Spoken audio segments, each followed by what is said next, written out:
Let's discuss some of the basics about motorcycle transmissions, how they work, and what wears out, and ways to fix it. Right before me I have a Kawasaki ZX12R transmission still inside of the upper engine case. And as you can see, all 6 gears all the time are constantly meshed together in pairs. And basic mechanical laws are going to tell us that this thing is going to want to bind up with all these different gear ratios hooked up all the time. But the way that motorcycle transmissions work is not every single gear is connected to the shaft. Some of them just sort of freewheel and some are splined on.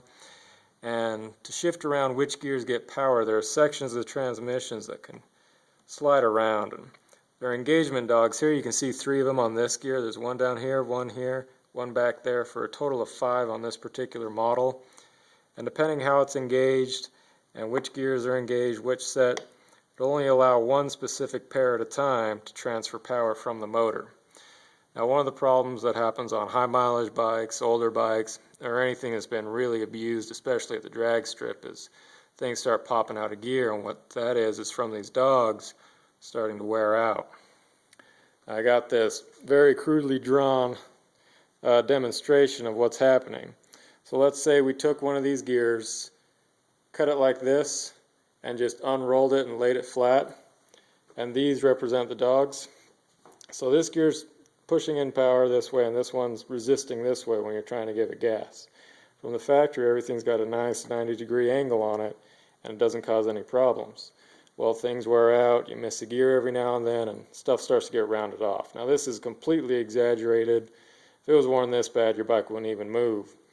But as you can see, they start acting like ramps and they want to separate when you put more load on it. So a lot of times if people notice, they get on the throttle really hard and it'll pop out of gear, either back down a gear or even into neutral and just go straight to redline. And that's from these gears pushing themselves apart under stress.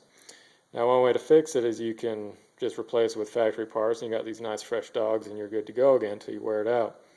The other option is undercutting, where as you can see they're actually cut inside, so the more power is put to it, the tighter everything locks up and it won't be able to pop out of gear under pressure or strain. Now this is just a one-way undercut, so if the back of your dogs were worn out, it could also slip out of gear when you're decelerating really hard. But usually that doesn't happen too often. It's mostly the main engagement dogs on the power side that wear out first, and undercutting is a great way to fix this problem and prevents it from popping out of gear and turning into this crap in the future. Thanks.